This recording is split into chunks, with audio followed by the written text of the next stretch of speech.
Nasa ating mga Pinoy mula pa noon ang pagiging madiskarte. Lalo pa kung pagkain ang usapan. Hindi ka nga raw magugutom, mapadagat, ilog, at bundok. Tiyak may panlaman tiyan. Maitim at mabuhok na lamang dagat at malabulate sa buhangin. Pampatibay raw ng katawan. Insektong makuha sa ilog at nakakain ng buhay. Kulturang pinapalago pa rin ng mga Obo Manubu sa Kidapawan. Isda ng Bugkalot tribe sa Quirino, imbes sa kaldero, sa kawayan niluluto. Kakaibang paghahanda ng lechon sa Mindoro, binabalot sa punso, tabi-tabi po. Food is life para sa ating mga Pinoy. Kaya noon pa man, ang mga ninuno natin, mapamaraan na sa paghahanap at pagluluto ng pagkain. At sa paglipas ng panahon, naging parte na rin ito ng ating kultura at tradisyon. Kaya ngayong gabi ating alamin at balikan ang ilan sa mga kakaibang pagkaing Pinoy. I wonder ano-ano ang mga kakaiba at nagsasarapang pagkain ni Juan. Sa probinsya ng Quezon, may maitim at mabuhok na lamang dagat ang masarap daw kainin. Nakasanayan na ito sa lugar, pero kalauna naging exotic at kakaunti na lamang ang nangunguha nito. Hindi lang ito basta malinamnam, nakakapagpatibay pa raw ito ng katawan. Katunayan, ito raw ang sikreto ng 63 anyos na si Lolo Abelardo. Pagbabangka, paglilinis, pagbubuhat at kung ano-ano bang trabaho. Basic lang daw yan sa tulong ng kibit. Yung kibit po, nakakalakas ng katawan. Hanggang ngayon, malakas pa din ako. Nakakapagbuhat-buhat pa talaga. Nakakapagbuhat-buhat pa ako ng mga tubig. Pag minsan, napapatagay pa din. Malakas pa. Isa raw sa magpapatunay na totoong lumalakas sa kibit si Abelardo ang kanyang asawang si Miguelia. Malaki-laki ang kain niya pagka gayon ng ulam. Tapos ay napapansin ko, malakas siya. Kakabuhat ng mga bato na aming hinahakot pa dun sa kabilang kubo namin. Tapos ay nakakapagbantay pa siya, magdamag sa kasi siya ay bantay dagat. Pero I wonder, saan ba nakakahanap ng di umano sikretong pampalakas na ito? Sa malalaking bato gaya nito nagtatago ang marine mollusk o kibit kung tawagin ng mga taga Quezon. Ang kibit, malaki ang papel sa ecosystem. Ang kanilang presensya ay maaaring magbigay ng impormasyon sa kalidad at kalusugan ng isang karagatan. Nakakatulong ito na mapangalagaan ang mababang parte ng dagat. Pero bukod sa pampalakas ng katawan, panalo rin daw ito kapag niluto. Para samahan tayo sa pangunguhan ng kibit, makakasama natin ang ka-wonder nating si Michael. Bali po yung kibit ay natutunan kong kainin gawa nung lahat po ng taga rito halos nangunguha niyan. Pangunguha niyan, isa rin po sa dahilan ay wala kami halos minsan pang-ulam. Nakalakihan na raw ni Michael ang pangunguha ng kibit dahil marami raw nito sa kanilang lugar. Hello mga ka-wonder, andito tayo ngayon sa Pagbilao Grande Island at ngayon ay ituturo ko sa inyo paano manguha ng kibit. Tara, samahan niyo ako. Pero mga ka-wonder, ang pagkuha nito hindi basta-basta. Nakadikit kasi ang mga kibit sa bato. Ito, hindi mo masyadong mapapansin sa bato kasi kakulay siya nung bato. Kaya talagang kailangan tutukan mo siya ng tingin para mahalata mo siya yung kibit. Ang pagiging mangingisda pati na ang buhay niya sa isla, binabahagi rin ni Michael sa social media.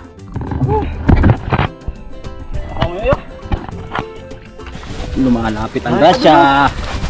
Ang pagbablog, kanya na rin pinagkakakitaan pantusto sa gastos ng kanyang pamilya. Sungkit dito, sungkit doon. Makalipas ang kalahating oras na pangunguha ng kibit, Iuwi na ito ni Michael at ipaluluto sa kanyang asawang si Cheryl.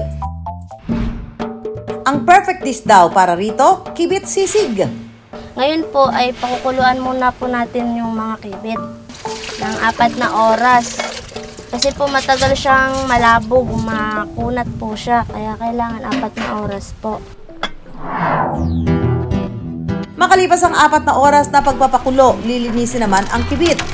Kailangan kasing ihiwalay ang shell nito sa laman. Ito po kasing kibit sisig. Ito po ay paborito ng asawa kong pulutanin. Or kahit po kami, ulam. Pagkatapos, hihiwain ito ng maliit. Igigisa ni Cheryl ang bawang, sibuyas, saka ilalagay na rin ang kibit. Lalagay na rin po natin yung mga pampalasa. Lalagyan din ito ng sili at oyster sauce at patuloy lang na igigisa hanggang sa maluto ang mga sangkap. Kapag medyo toasted na ang kibit, saka ito lalagyan ng itlog.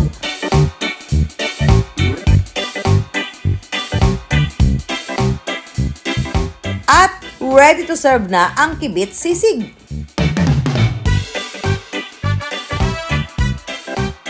Malinamnam ang lasa, masarap, swak na swak at saka parang daig pa ang baboy.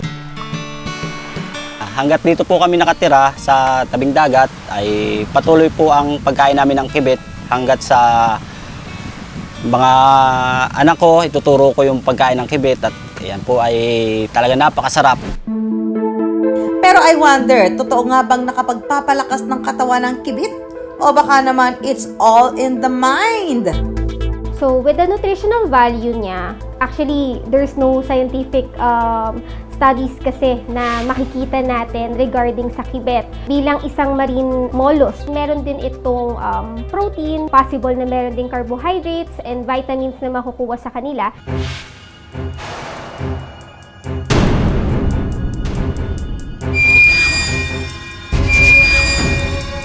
Mahaba, malambot, madulas at gumagalaw-galaw pa. Mga ka-wonder, kakasaka ba sa pagkain ng bulate na ito? Ito ang sasing, itinuturing na delicacy sa Lucena sa Quezon. Isa itong uri ng sandworm na makikita sa buhangin kapag low tide. Ang pangunguhan nito, naging kabuhayan na ng ilang mga taga rito katulad ng ka-wonder nating si Jimmy. Nung maliit pa ako, tinuturuan ako ng tatay ko. Sabi niya, anak ko, ito ang tanging pangmamana ko sa iyo, panguha ng sasing. Kaya natuto po ako, sinusulit ko po naman dun sa kayan pag ako nangunguha. Sa pangunguha ng sasing, kumikita si Jimmy na mahigit kumulang 500 piso kada araw. Kaya naman itinuturing niya ito na malaking biyaya ng karagatan. Malaki din ang bagay din sa aming pamilya, panggastos pang araw-araw. Ngayon, hindi na lang si Jimmy ang nanghuhuli nito.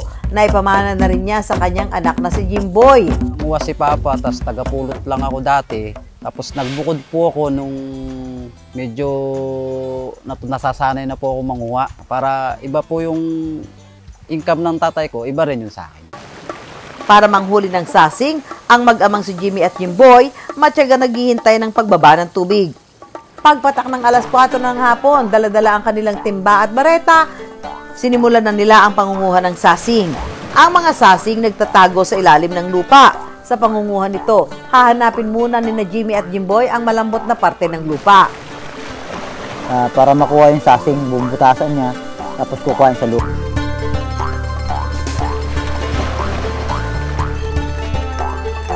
Kailangan mabilis ang kamay sa pangunguha ng sasing.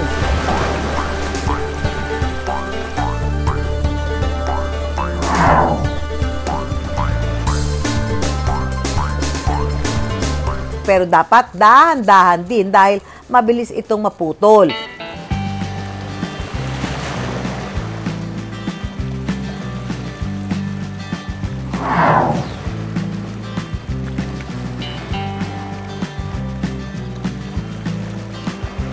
Pagkatapos manguha ng sasing, ano pa nga ba ang susunod na gagawin kundi ang kainin ito? Dito po sa amin, masarap ang sasing. Nakakain ng hilaw. Tutusukin, puputulan mo ng dulo. Tapos yun, ihugasan mo na siya. At para kay Jimmy, the best daw ang sasing kapag kinain ng hilaw. Malat-alat pero matamis. Na seafoods talaga. Napakasarap. Bukod sa pagkain ng hilaw, iniinom din ni Jimmy ang dugo ng sasing. Ang sabaw nito. Napakasarap ng sabaw nito. 57 na po ako, kaya ganito, lumalakas yung katawan ko to. Gawa nitong sabaw ng sasing. I wonder gaano nga ba kaligtas ang pagkain ng mga kakaibang seafood, lalo na yung mga hindi na niluluto. Eating exotic seafood, enjoyable. Pero madami pa rin tayo na kailangang i-consider yung species alone. Kasi baka mamaya hindi siya safe to consume by human body. Baka ito ay merong mga toxins. Kung gaano ito ka-safe, syempre kailangan natin i-consider saan ba natin siya nakuha. Syempre yung freshness, diba? Susunod sa I wonder, insektong makikita sa ilog, kinakain daw ng hilaw ng mga katutubong obo manuvu sa Kidapawan.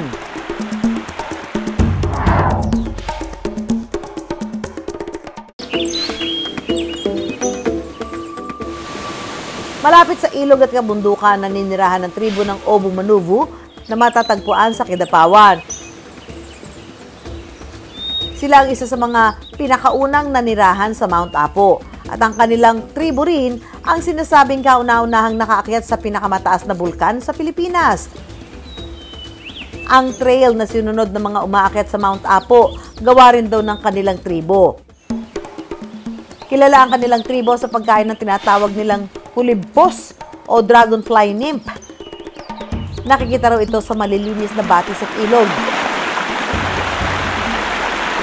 Noon pa man, kinakain na raw ito ng kanilang mga ninuno, hanggang sa natutunan na rin itong kainin ng mga lokal na residente.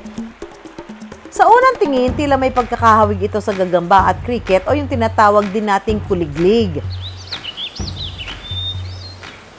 Nang araw na yon, sinamahan namin si Dato Hudson sa panghuhuli ng kulibpos. Maghahanap siya sa pinakamalapit na ilog sa kanilang komunidad. Kaya ang gamit namo sa magkuha og kulibpos. Kare sa kuban sa sundang ni ikuan lang namo diri sa hawak sa pisi sa sundang.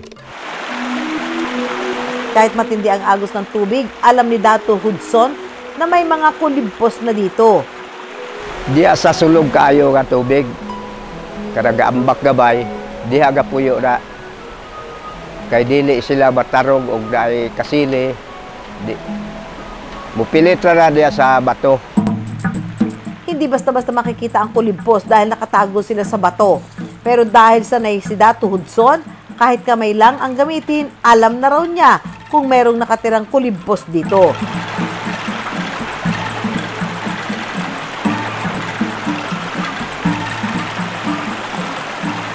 Dire ni nagatago ang maong kulibpos o waon lang na dire.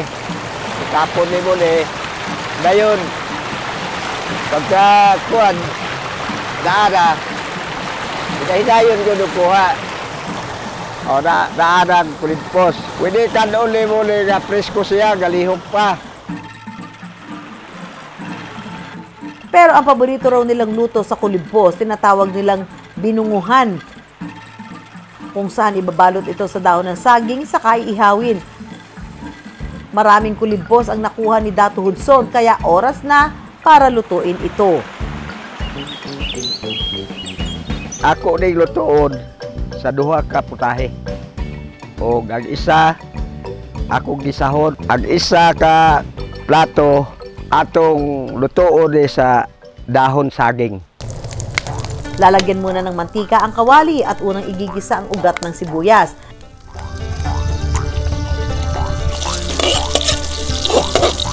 Lalagyan muna ng asin ang kulibpos bago ito igisa.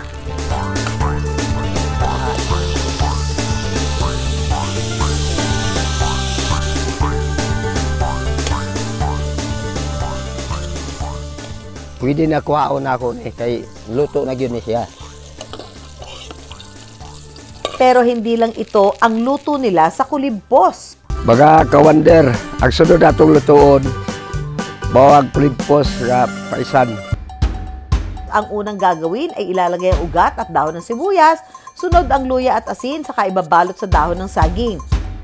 Ug atong isugbade sa kalayo mga kawander. Sa loob ng 4 na minuto lang ay luto na ang binunguhan. Sa wakas, luto na ang 2 kulimpos recipe ni Dato Hudson. Pwede nang tikman!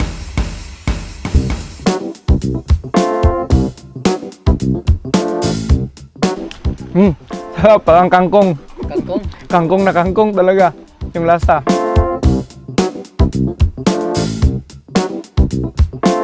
Medyo matamis.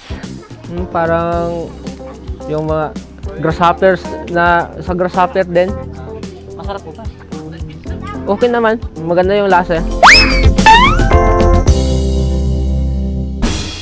Susunod ang natatanging kultura at pagkain ng Bugkalot tribe sa Quirino Province. Ating alamin sa pagbabalik ng I Wonder. Sa bayan na nagtipunan Quirino Province, nakilala ng I Wonder ang Bugkalot tribe, nakilala noon bilang Ilonggot. Nagbibigay-pugay sila sa mga turista na bumibisita sa kanilang lugar sa pamamagitan ng pag-aalay ng katutubong sayaw. Baka sa kasuotan ng tribo ang mayaman nitong kultura. Ito ang Aime Dinagake.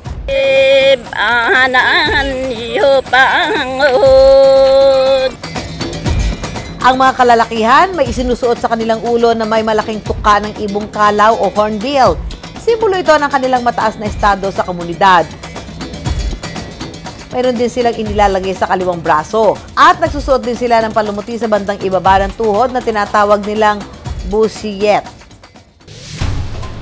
Pero ang mga palumuting ito, kakambal ng pagkakakilala nila noon bilang mga namumugot ng ulo ng tao o mga simbolo ng pagiging isang headhunter. Katunayan, kilabot kong ituring ang tribong ito noong sinaunang panahon na matatagpuan lang sa probinsya ng Quirino, Nueva Vizcaya at Aurora. Noong unang panahon, para makapag-asawa ang isang lalaking bugkalot, kailangan niya munang mamugot o mag-alay ng isang ulo. Simbolo raw ito ng katapangan na siyang hinahanap na katangian ng mga babaeng Ilonggot. Kaya normal daw noon sa kanila ang pakikipagpatayan kahit sa sariling kaanak. Pero ang ganitong kultura na bago raw sa pagdating ng Kristyanismo sa kanilang lugar. Ito, hindi ikakabit ng hindi namugot. Ngayon, gawa nga ng mga masinari na gawin ninyong patutuon ninyo ang ginagawa ninyo noong araw. Meron kaming pag-uusap na nagmamalasakitan sa bawat isa sa amin. Bagamat nawala na ang kultura nila ng pagiging headhunter, napreserba naman ang ilan sa kanilang mga tradisyon tulad na lang ng mga ipinagmamalaki nilang putahe. Gaya ng tinatawag nilang pinugit bugkalot o yung isdang buyek na niluluto sa kawayan. Pinapartner ito sa dahon ng amsi na binunya o pinaiinit sa apoy. Maging sa panghuhuli ng isda, tradisyonal din ang kanilang pamamaraan, hindi lambat o pamingwit ang kanilang gamit kundi pana.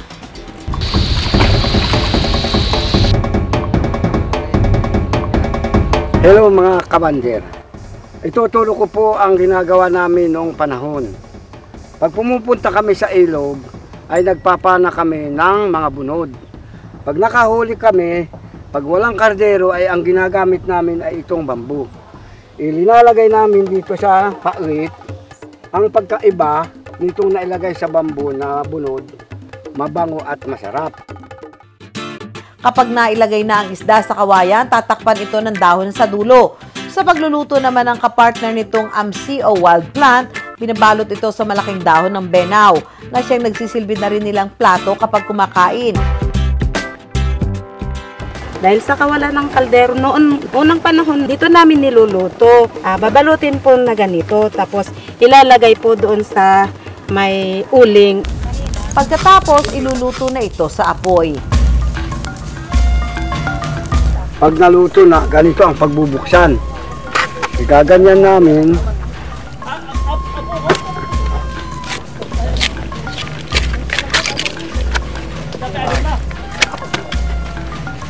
ganyan.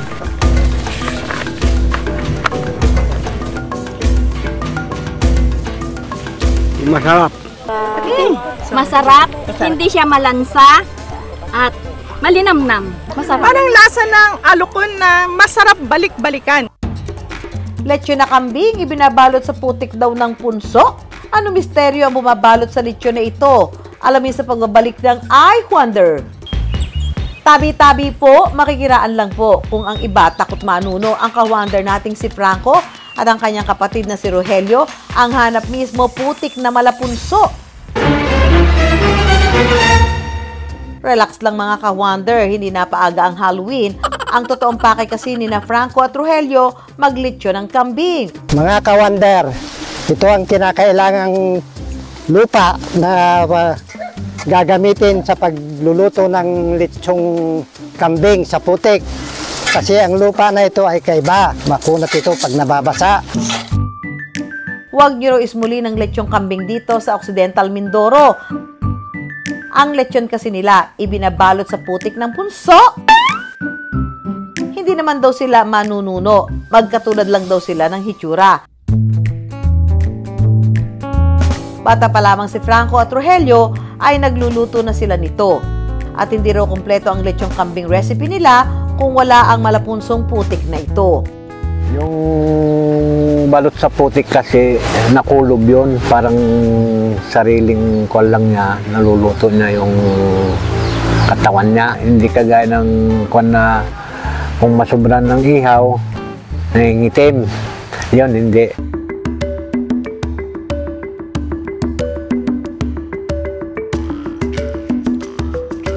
Makalipas ang 2 oras, ibalot ito sa dahon ng saging at plastic. Saka ito babalutin sa putik na kinuha ni Franco kanina. Pwede na itong ilagay sa nagbabagang uling.